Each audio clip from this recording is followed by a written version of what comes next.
some way every day in which your work can be improved. And above all, know your boss. He's the customer. Treat him with the respect, care, and courtesy and humor he deserves. Remember that he pays all of your bills every month. He will buy everything you will ever own. He may be, of course, crude, coarse, ignorant, selfish, conniving, and a thoroughgoing savage. He often will be. And here it's more important that you treat him with all the care and attention you can muster. If you don't, and if you permit his attitude to affect yours, you're admitting that he's the stronger person. If you respond the same way he conducts himself, you're admitting you're no better than he is. But most people are nice people. They're people like you and me who want to be liked, who want to get along, and who want to be friends. They have problems and sorrows of their own, of which we're not aware. And they have bad days and disappointments. Make sure that the time they're with you is a high spot in their day, and they'll want to come back, not just because of your company, but because of you. What do you really want to do? Well, I don't like this, but I guess I'll go ahead on and do it. No! The life is too short for that. Too short and unpredictable, moseying through. Not trying to disturb anything, not trying to shake anything up, not trying to make any waves. You see, there are some people who come through the universe, and their level of contribution and the level of energy they manifest is so small, so inconspicuous, that when they go, you won't even know they left. I mean, there are people who die on jobs, and you say, hey, where's John? Oh, John's been dead 6 months. You're kidding. No. Is that right? Yeah. I didn't know. Why didn't somebody say, well, I guess we didn't miss him. But there's some people, because of their personality, because of their contribution, because of the investment of their time and their energy and the impact they have there, that when they go, everybody will miss them. So when Mother Teresa checks out, everybody will know. When Rosa Parks, everybody will know. Nelson Mandela, everybody will know. Why? Because of their contribution. See, but there's some people, because their contribution is so small, no one will care. So I'm saying, before you are boxed and buried, decide that you're going to box and bury your fears. Decide that you're going to begin to live life on a new level, seeking out new horizons, that you're going to find more love and more joy and more ways to give more to life. Guy said something, I love this. He says, everything a man does for himself, guess what? He takes with him. But everything he does for others, he leaves behind. So when you begin to say, what is it that I want to leave? What contribution that I want to begin to make? What difference do I want to make in life? What is it that I want to do with the rest of the life that I have left? What chances I need to take? What risks do I need to begin to embrace? What fears do I need to step on? What areas of my life am I dead right now? What dreams? You can either live your dreams or live your fears. You have got to get to a point where you say, I'm sick and tired of living like this. There's got to be more. That's when people go out and strike out on their dreams. My thinking is so superior, and my knowledge is so positive, and my logic is so wise until it clashes with their mentality, which is down here and I'm up there. So by me being so high, I can see more and see farther than you. And you're looking up at me saying, Ali, don't do it. Ali, please stop me when it hurts. And you're on a job making 60, 70 pounds a week, or whoever this guy is. Never been out of the country, not known in his own neighborhood. Ali, don't do it. But I'm at such a high level until I don't think like you. I'm not like you. No, I say you, I mean the other person. But you know why they say that. I mean, it's for the best possible reasons, though. They fear and they are wary. It looks dangerous to them. That's but right. It's not really that dangerous to me. None of us would want to work for a company or invest our money in a company that didn't have a very viable research and development department. That is, pumping a good percentage of its profits back into research and development because its future depends on it. But so does a man's. And you might ask yourself, how much of your own take-home pay have you spent during the past year for materials calculated to make you smarter this year than you were a year before. Calculated to make you a little better, a little bigger as a human being, to perhaps love a little more and hate a little less and do a little better job than you did a year ago. How much money are you pumping back into yourself and your future? So a friend of mine and I, we went for a run in Central Park. The Roadrunners organization, on the weekends, they host races. And it's very common at the end of the race, they'll have a sponsor who will give away something, apples or bagels or something. And on this particular day, when we got to the end of the run, there were some free bagels. And they had picnic tables set up, and on one side was a group of volunteers. On the table were boxes of bagels, and on the other side was a long line of runners waiting to get their free bagel. So I said to my friend, let's get a bagel. And he looked at me and said, the line's too long. And I said, free bagel. And he said, I don't want to wait in line. And I was like, free bagel. And he says, nah, it's too long. And that's when I realized that there's two ways to see the world. Some people see the thing that they want, and some people see the thing that prevents them from getting the thing that they want. I could only see the bagels. He could only see the line. And so I walked up to the line. I leaned in between two people, put my hand in the box, and pulled out two bagels. And no one got mad at me, because the rule is you can go after whatever you want. You just cannot deny anyone else to go after whatever they want. Now, I had to sacrifice choice. I didn't get to choose which bagel I got. I got whatever I pulled out, but I didn't have to wait in line. So the point is you don't have to wait in line.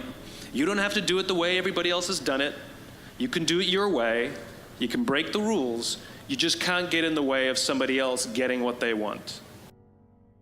Well, now that we can see how short life really can be, what are you going to do with the rest of your life? That's a trigger. That's the biggest trigger that I have ever experienced. What are you going to do the rest of your life? And what I had to do is I had to start taking some of my own advice. I have been telling people, I had written about it for a very long time, that if you're doing something that you're not totally committed to, if you're doing something that you're not totally passionate about, you're compromising yourself every day. There was a former Undersecretary of Defense who was invited to give a speech at a large conference, about 1,000 people. And he was standing on the stage with his cup of coffee and a styrofoam cup, giving his prepared remarks with his PowerPoint behind him. And he took a sip of his coffee and he smiled and he looked down at the coffee. And then he went off script. And he said, last year I spoke at this exact same conference. Last year I was still the undersecretary. And when I spoke here last year, they flew me here business class. And when I arrived at the airport, there was somebody waiting for me to take me to my hotel. And they took me to my hotel and they had already checked me in and they just took me up to my room. And the next morning I came downstairs and there was someone waiting in the lobby to greet me and they drove me to this here same venue. They took me through the back entrance and took me into the green room and handed me a cup of coffee in a beautiful ceramic cup. He says, I'm no longer the undersecretary. I flew here coach. I took a taxi to my hotel and I checked myself in. When I came down the lobby this morning, I took another taxi to this venue. I came in the front door and found my way backstage, and when I asked someone, do you have any coffee? He pointed to the coffee machine in the corner, and I poured myself a cup of coffee into this here styrofoam cup. He says the lesson is, the ceramic cup was never meant for me. It was meant for the position I held. I deserve a styrofoam cup. Remember this. As you gain fame, as you gain fortune, as you gain position and seniority, people will treat you better. They will hold doors open for you. They will get you a cup of tea and coffee without you even asking. They will call you sir and ma'am, and they will give you stuff. None of that stuff is meant for you. That stuff is meant for the position you hold. It is meant for the level that you have achieved of leader or success or whatever you want to call it. But you will always deserve a styrofoam cup. Remember that. Remember that lesson of humility and gratitude. You can accept all the free stuff. You can accept all the perks. Absolutely, you can enjoy them. But just be grateful for them and know that they're not for you. I remember getting off the Acela. I took the Acela from New York to Washington, D.C. And I got off the train like everybody else. And I was walking down the platform like everyone else. And I walked past General Norty Schwartz, who used to be the chief of staff of the United States Air Force, the head of the Air Force. And here I did, you see a guy in a suit schlepping his own suitcase down the platform just like me. And just a couple months ago, he was flying on private jets and he had an entourage and other people carried his luggage. But he no longer held the position, and so now he got to drag his own suitcase. And never did it sort of remind me more that none of us deserve the perks that we get. We all deserve a styrofoam cup. Baby steps count too, as long as you're going forward. And one day you add all those baby steps up and you might be surprised at where you can get to. But more importantly, I remember something my mom used to say to me every day. She would say, son, the cavalry ain't coming. You got to do this yourself. Ain't no backup. Okay? And when you put those two things together, man, it wasn't as hard to keep going forward as you might think. My parents were Christian, and I hated God. Hate's a strong word. I hated him. So why did he give me less? What did I do to deserve that? These kids who pick on me at school, they deserve not to have no arms, no legs. Not me. So I read about this God. There's a God of love. Yeah, right. God has a plan. Yeah, right. God is not partial. Nope. So, it took me a journey. I asked him why. Why was I born this way? And it was 7 years later, from age 8, telling my mum that I wanted to commit suicide. I was 15 years old, actually, 7 years later, that I read a story in this book, the Bible. And there was a man who was born blind, and no one knew why he was born that way. And I'm like, bing, wow. Pretty similar to something I know of. Why? Well, he said so that the display of God and his power can be seen and displayed. And I didn't even read on. I didn't even read on at 15. I heard about miracles, and I didn't know where my miracle was. I'm not against miracles. I've actually seen blind people seeing, deaf people hearing, lame people walking. I've actually had a miracle in my back. I'll send you MRI scans if you wish. But I'm about to get a doctor's official report of an unexplainable healing in my spinal cord. It was hollowing. I was at 19. My orthopedic surgeon said he's going to have to put rods in my back by 35 years old, and I'll be bedridden for the rest of my life. And I didn't want to hear that, so I didn't want to hear anything about it. I had a hole at the top of my spine, about an inch or something, and a hole at the bottom of my spine. It was irreversible, incurable. And went to go back for an MRI scan because I started getting numbing of my nerves and my muscles because of the pinching of my spine of a 55-degree curve in my back, scoliosis. So I went back to the MRI scan, and guess what? The top hole's gone. The bottom hole has just got a little pinhole left, and I've got a pair of shoes in my closet just in case he says yes to me with the other things. And I'm not joking. Now, what happened was at 15, I said, you know what? If you had a plan for the blind man, then you got a plan for me. Whether that means you give me arms and legs or not, I trust you. Because you saved me from something else, much worse than having no arms, no legs, and that's the belief that Jesus did die for my sins, then I don't have to die for mine. I will plead guilty of having other idols before me, misusing the Lord's name in vain, not keeping the Sabbath day holy, not honoring my parents, killing people. I'm a murderer by God's standard because I hate people. That's the Bible, what it says. So I've hated people. So I'm going to plead guilty to any one of those. So knowing now that I have been forgiven and I'm a work in progress, I'm not perfect, I'm a work in progress, but forgiven and have eternity. I'd rather have 90 years with no arms, no legs than to see little Daniel with no arms, no legs here on earth and come to heaven with his new body and say, Nick, thank you for being my older brother on earth. If it's only for the one soul, I'm thankful. So that is the truth in the closure and fullness of who I am. Every girl is a princess. And I believe that God becomes like your father and you're his daughter. Daughter to a king is a princess. So you're royalty. You were made for royalty. You are wearing a dress. You may just be in the wrong castle. Your value, your purpose, your destiny. Your purpose is to love and love. Destiny, that's for me. So that's my story with that. And everything else is more in full in my book coming out on the 26th of October. So I encourage you to get that too, right, Wes? It's going to be very good. And we're excited. But I want to thank you for the question. I want to thank you for your respect. I want to thank you, though, most of all, for your love. I feel it. I thank you for it. And it's just been wonderful here. I've personally been inspired. I've personally been blessed. So thank you, guys. And if you want to know more, just Google Nick Vujicic and you'll find me. Love you guys.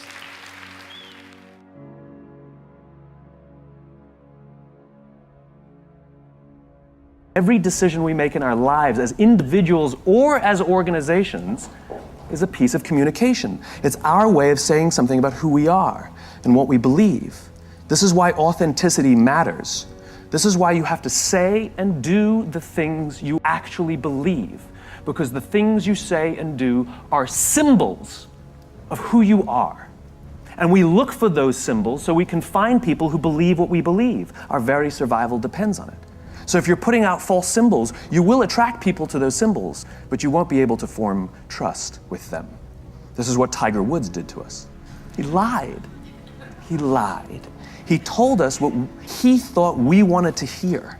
And it was great, and we were drawn to it. And all of us who kind of like that idea of the sort of the good guy, were drawn to it, until we found out it was a lie. He could have been the bad boy of golf. He could have had all the same endorsements and had a fantastic career and still been hailed as one of the great athletes of our day, but he didn't. He chose to lie. Good luck forming trust again, Tiger. We don't believe you. We don't trust you. The goal of putting something out there, if you say what you believe and you do what you believe, you will attract people who believe what you believe. If you go to one of your friends and you say to one of your friends, how would you like me to dress so that you'll like me better? How would you want me to address you? How do you want me to speak so that you'll like me more? Right? Your friends are going to look at you and be like, what are you talking about? You're like, come on. What should I wear so that you'll find me more appealing? And how would you like me to speak to you so that you'll like me more? And your friends are going to tell you, just be yourself. That's why I like you. Just be yourself. Now think about what we do in industry. What do? We do market research, and we go out and we ask the customers, what kind of things, what style should we speak to you? How should we decorate ourselves? What kind of things are you drawn to so that we can do those things so you'll like us more? It's just as ridiculous. It's just as ridiculous. Organizations should say and do the things they actually believe, and they will attract people who believe what they believe. Or they can choose to lie, and at the slightest hint that they might be lying, cynicism sets in. And people start saying, I'm not sure I can trust these guys because there's not a lot of consistency in all the things they say and do, which means they can't have a very strong belief set or they're lying to me. And we call them inauthentic. The entire process of asking other people who we should be is inauthentic. That's hilarious to me. All these positioning studies we do are inherent. We're going to do a study to find out from people so we can be more authentic. That's hilarious. Say and do what you actually believe, and the symbols you put out there, the things you say and the things you do, those red hats are ways that people can find you. What you have the ability to do as designers is create those symbols and allow people to use those things to say something about who they are. Work for companies, work for clients, work for people who you believe what they believe. Show up and feel a part of something bigger than yourself. And your part is to put what they believe into pictures and words and symbols and graphics so that other people can use those things to say something about who they are. People put Harley-Davidson logos on their body to say something about who they are. Corporate logo. Ain't no Procter & Gamble's tattooed on anybody's arm. Because Harley means something. They stand for something. People put that tattoo on there not to tell you that they own a motorcycle. They put that tattoo there to tell you something about themselves. You ever see anybody with a Mac laptop put a sticker over that beautiful shining apple? Ain't never gonna happen. Then how will you know who I am? Do you ever see anybody with a PC break out the Windex to clean out their computer? Mac people? Have you ever seen a dirty Mac? Doesn't exist. Does not exist. Why? Because it's who I am. These are symbols we use. The companies that are crystal clear in what they believe, and they're disciplined in how they do it, and they're consistent in what they do, and everything they say and everything they do serves as a symbol of the set of values and beliefs. We use those symbols to say something about who we are. We surround ourselves with the people and the products and the brands that say something about who we are. And when we can find the people who believe what we believe, we're weirdly drawn to them because our very survival depends on it. We need it. And so the more you can give of yourself, the more you can give of what you believe, the more you can with discipline, say and do the things you actually believe, strange things start to happen. Actually tougher than you think. You never knew that. And maybe you didn't want to take on the responsibility because, you know, people play a role in their own demise, so to speak. When you had opportunity to go out and explore or withdraw because you were afraid, you chose to withdraw because you were afraid. So it's not only that you were overprotected often, it's that you were willing to take advantage of the fact that you were overprotected and run back there whenever you had the opportunity. You know, so maybe you're a kid in the playground, right, and you're having some trouble with other kids, and you know in the back of your mind, I should deal with this myself, but you go and tell your mom and get her to intervene. And you know that that's not right. You know that you're breaking the social contract, but it's easier, and so that's what you do. You run off to an authority figure and hide behind the Great Father, right, roughly speaking. Well, the problem with that is you don't learn how to do it yourself. So then you have to relearn it painfully when you're 40. So then you take people out. You say, well, what are you afraid of? Rank it from 1 to 10. So 10 is, we'll make a list of 10 things you're afraid of. The thing you're least afraid of we'll call number 10. So we'll start with that. Okay, well, I'm afraid of elevators. Okay, well, let's look at a picture of an elevator.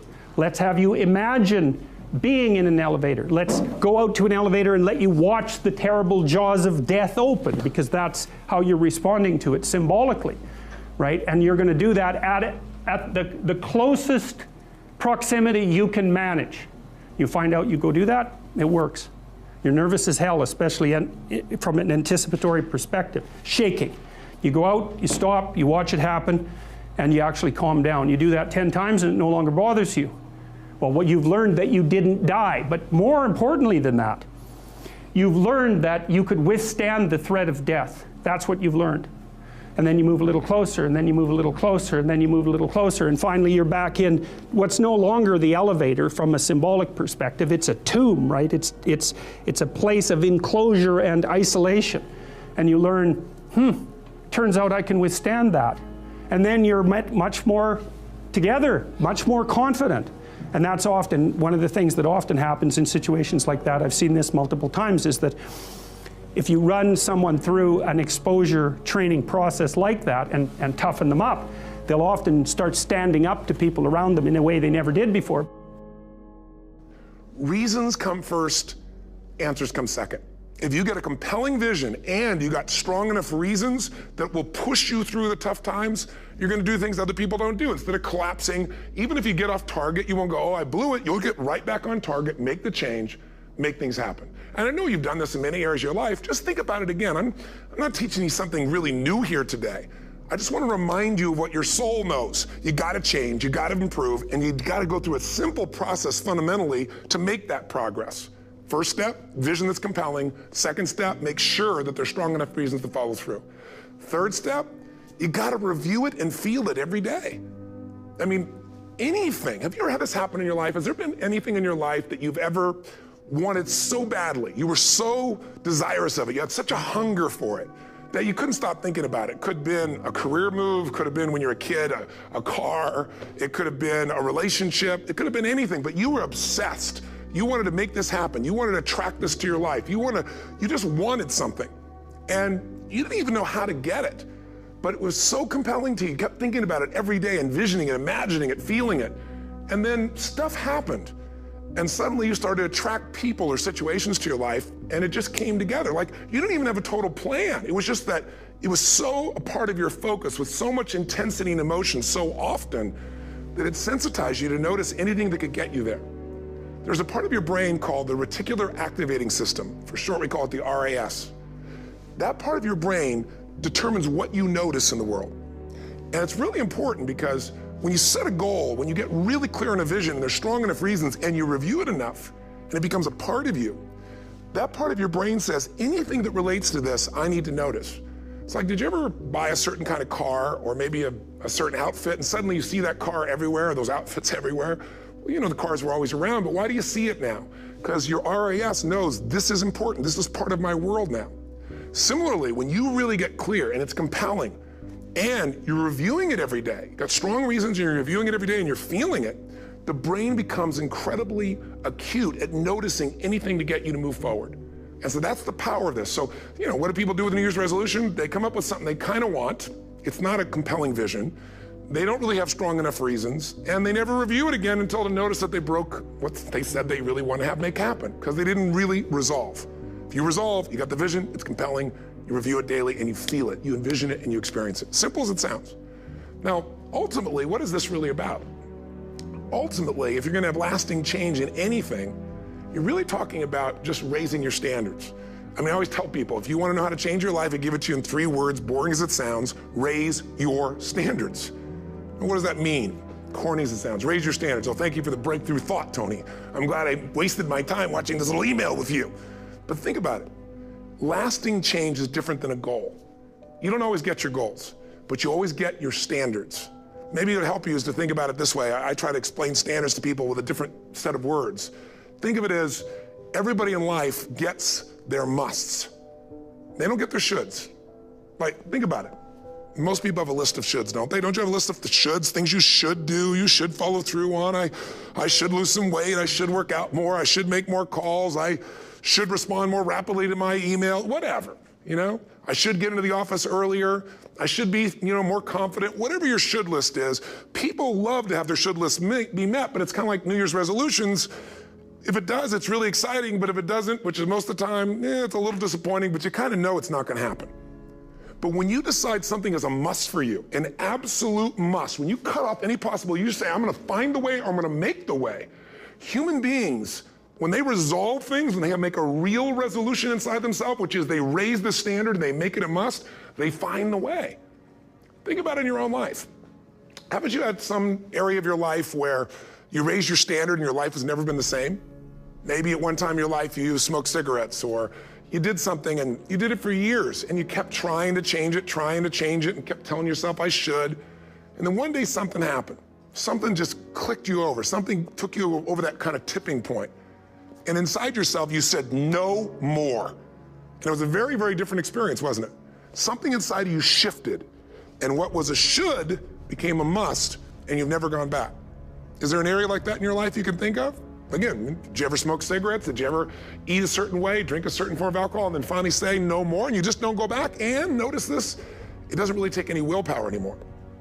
Because somewhere when we make this click, when we make something a must, we attach ourselves to it. It becomes part of our identity. And one thing I've learned in the last, 33 years of working with people from now over 100 countries, 4 million people, is human beings absolutely follow through on who they believe they are. If you said to me, well, I'm really gonna work hard to stop smoking, but I've been a smoker my whole life and I am a smoker, I know your days are numbered. You're gonna be back smoking cigarettes again, because we all act consistent with who we believe we are. I tell people the strongest force in the whole human personality is this need to stay consistent with how we define ourselves. If you define yourself as somebody who is really conservative, you're not gonna be crazy and act nuts unless you're really drunk or something, and then you can say it's the alcohol, when it's really just you finally getting permission to be yourself. The alcohol is your excuse. If you're a really crazy person, you act crazy, outrageous, playful. You don't act conservative because that's not who you are. Very often people say, well, I can't do that. I'm not that kind of person. And I always say to people, really, when did you define yourself? I mean, really, how many years ago did you come up with what you could and couldn't do in your life? How many years ago? Most people, if they really look at how they're living their life today, it's based on a set of standards, a set of beliefs that they made choices about 10, 20, 30 or more years ago. I mean, very often we made decisions in our youth or very young about what to believe, about what we were capable of, about who we are as a person, and that becomes the glass ceiling, if you will, that controls us. There's a corny metaphor, but it's true. I remember one time I was with my family at the circus, and there was a person there, and they had this big, giant elephant. And you look at this elephant, and they take this little rope, put it around the elephant's neck, and they drive this stake into the ground. And I mean, you look at this, and you know that elephant could rip down the entire tent with almost no effort. And yet, the elephant doesn't struggle, doesn't try. Why? Because the elephant's conditioned. And they take that elephant and condition the elephant when it's a baby elephant. That's how they train them. When it's a little baby elephant and it doesn't have the power yet, they put a big rope around it and they drive this huge stake in the ground, and the elephant fights and fights and fights. And one day, finally, that elephant decides, I'm not capable of pulling this out. And once that becomes the definition of an identity of anyone, an elephant in this case, they don't even try anymore. It's just who I am, that's how it is, that's just the way it is in my life.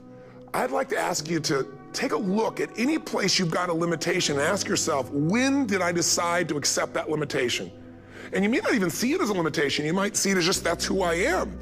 But so often in our lives, we've adapted to be a certain way so that we don't fail or so that people will like us or respect us, but it's not necessarily who we are. Joy comes when you're spontaneous. It's really hard to be truly happy when you're not being yourself. And most of us have no clue who we are. And so a big part of my work, if you've ever been to an event, you know, is to get people to do things spontaneously without thinking, because that's when the real you shows up. That's when the energy comes alive. And when you do that, when you start to connect to your true nature, suddenly there's energy available for you to set a higher standard for what you want in your life. That's what this is really all about. And when I talk about standards, when I talk about, shoulds versus musts, think about your own life. I know there have been areas in your life where some point in time you just shifted and you raised the standard and your life changed. Because whatever people have their identity attached to, they live. We live who we believe we are. That's just how it works. It's just kind of like, I'll give you an example. Look at your physical body. Your physical body today is an absolute reflection of only one thing, not your goals, not your desires, but your standards. The identity you have for yourself. If your standard is you're an athlete, then there's a certain amount of strength, a muscle tone, and energy that's available in your body on a regular basis because that's who you are. And so you do whatever is necessary to maintain that identity. Again, the strongest force in the human personality is this need to stay consistent with how we define ourselves. Because if you don't know who you are, you wouldn't know how to act. Once you lock in on that identity, your brain finds a way to keep you there. If you say, man, I'm overweight, I've always been overweight, I'm big boned, and that's the story you got, then you're gonna always find a way to get back there. That's your settling point. That's your identity. That's where things lock in.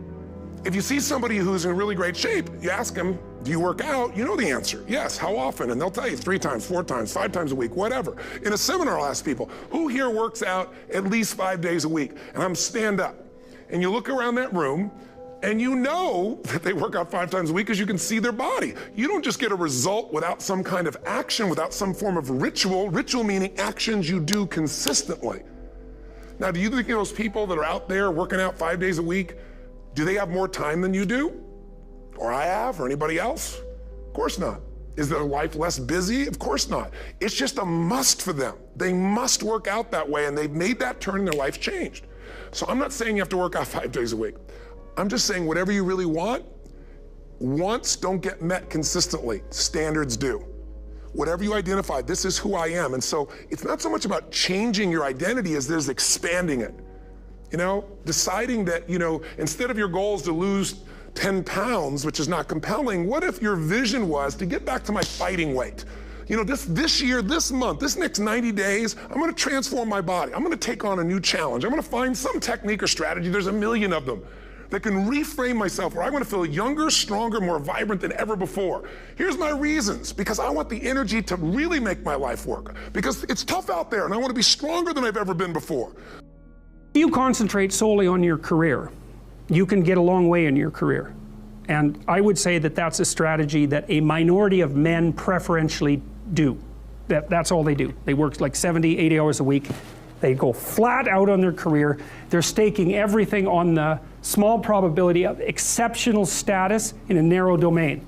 But it's hard on them. They don't have a life. It's very difficult for them to have a family. They don't know how to take any leisure activity, like they get very one-dimensional. Now, it may be that that unidimensionality is the price you have to pay to be exceptional at one thing, right? Because if you're going to be something like a genius level mathematician, and you want to do that or a scientist, say, it's like, you're in your lab all the time, you're working 70 hours a week or 80 hours a week, you're smart, you're dedicated, you're unidimensional, and that's how you get to beat all the other people who are doing that. It's the only way. But the problem is you don't get a life. Now, if you love being a scientist and you have that kind of focus of mind, well, first of all, you're a rare person, and second, you're going to pay for it. But fine, more power to you. But it's a risky business to do that. You sacrifice a lot for it. You know, and I would say most often, if you're speaking about having a healthy life, that isn't what you do. You spread yourself out more. So, you know, you have a family, you have some things that you do outside of work that are meaningful to you and useful. You have a network of friends. Well, those 3 things alone, or 4 things alone, are plenty to keep you well oriented. And then if one of those things collapses, you know, everything doesn't go. Now, the price you pay for that is the more you strive to optimize that balance, the less likely you are to be fantastically successful at any single one of them. But you might have a very, you know, if you consider your life as a whole, that might be a winning strategy. Most people's standard is to pay their bills. So that's what most people find a way to do, even when economic times get tough. Most people, if that's their absolute standard, they find a way. Some people's standard is pay their bills most of the time. And so most of the time they do. Some people's standard is not just to pay their bills, but to take care of their family and maybe even some of their friends. And they find a way. In fact, you know, some people may be in a family where they don't have enough money, they barely have money to pay their bills. They work their guts out. And then somebody, their mother, their father, somebody else, their sister gets ill, and there's not enough money to take care of it. Nobody else has money in the family. They don't either, but they find a way to get that money to take care of their mother or father, don't they? And pay their bills. They never could do it before. Why? The situation made them raise their own standard. And not everybody does that. Somebody else in the family might have money and still not take care of their mother. It all comes down to the inner game, my friends. Changing your life is a change in the inner game. The outside world you can't control, but you have absolute control over this one if you learn the dynamics of what shapes you. And identity is one of those simple, clear, fundamental basics that if you start to shift it, everything else will shift in your life as well.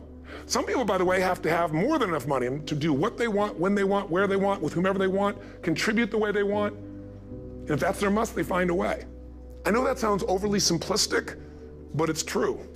You know, somebody once said you could take all the money in the world out of the hands of everybody, out of all the wealthy people in the world who are really successful, give it to other people. It wouldn't take too long, those people would have it back in their hands. It's not because they're manipulative, it's because they have a standard. Some are manipulative, don't get me wrong, but they got a standard of what they're gonna find a way to make happen. I'm just simply saying to you, take those 3 magic words and live them. Raise your standard.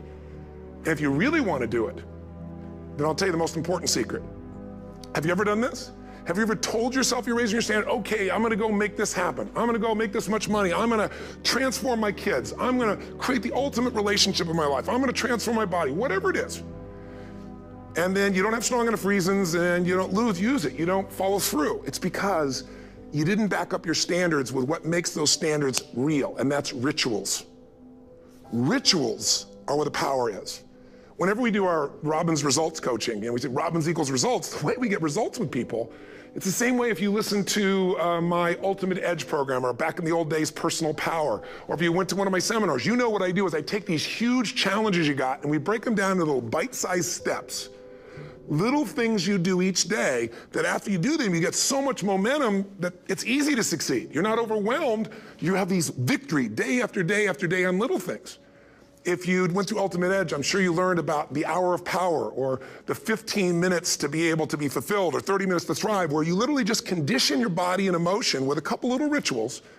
So it doesn't matter what's going on in your world, you feel that strength, and it's not fake, it's not some pump up, it's coming from inside you, and it works. Rituals define us. See, all the results in your life are coming from your rituals. They start with a standard and then have rituals that follow it up. Like, for example, if you are where you want to be physically, you have very different rituals than if you're not where you want to be physically. If you're overweight, you and I both know you got a different ritual than if you're physically fit. Completely different. You get up in the morning, what's the first thing you do if you're fit? Your shoes are there, you roll over, doesn't matter how you feel, you put on your shoes, you lace them, you start walking, or whatever that ritual is. If you're overweight, you roll over and you have a very different ritual. You might roll over several times to turn the alarm clock off. You go in and get your mocha, smocha, whatever, special coffee. You stop by at Starbucks, whatever the case may be. You have your nice sugar muffin. It's supposed to be really nice for you. Whatever you do, it's a different ritual. If you have a great, passionate relationship, you have very different rituals in how you come home than if you have a lousy relationship. When you come home and the first thing you do is you're tweeting somebody, or you're emailing, or flipping on the news, or you don't even come home. What are the rituals? Whenever I study people that are successful, what I look for is what's the standard they hold themselves to, and then what are all those little rituals that add up? Because think about it, success and failure are not giant events. They don't just show up. You don't just suddenly become successful or suddenly have this cataclysmic event that makes you fail. It may look that way, but failure comes from all the little things. It's failure to make the call. It's failure to check the books. It's failure to say, I'm sorry. It's failure to push yourself to do things physically that you don't want to do. And all those little failures day after day come together until one day some cataclysmic event happens and you blame that. That event happened because you missed all the little stuff. Do you agree with me? And success, by the way, is not some overnight event. It's all these little things. Success is having a vision. Success is making it compelling. Success is really seeing it and feeling it every day with strong enough reasons. Success is feeling the sense that I'm here to grow and I'm here to give something to the world more than just myself. Success is caring about other people. Success is calling and saying, I love you in the middle of the day for no damn reason.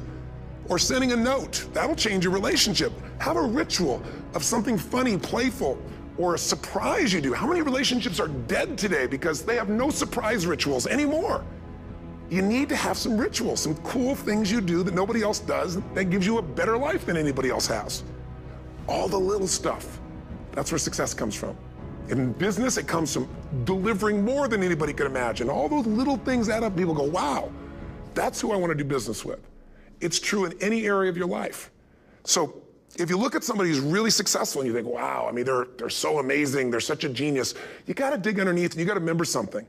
People are rewarded in public for what they've practiced for years in private.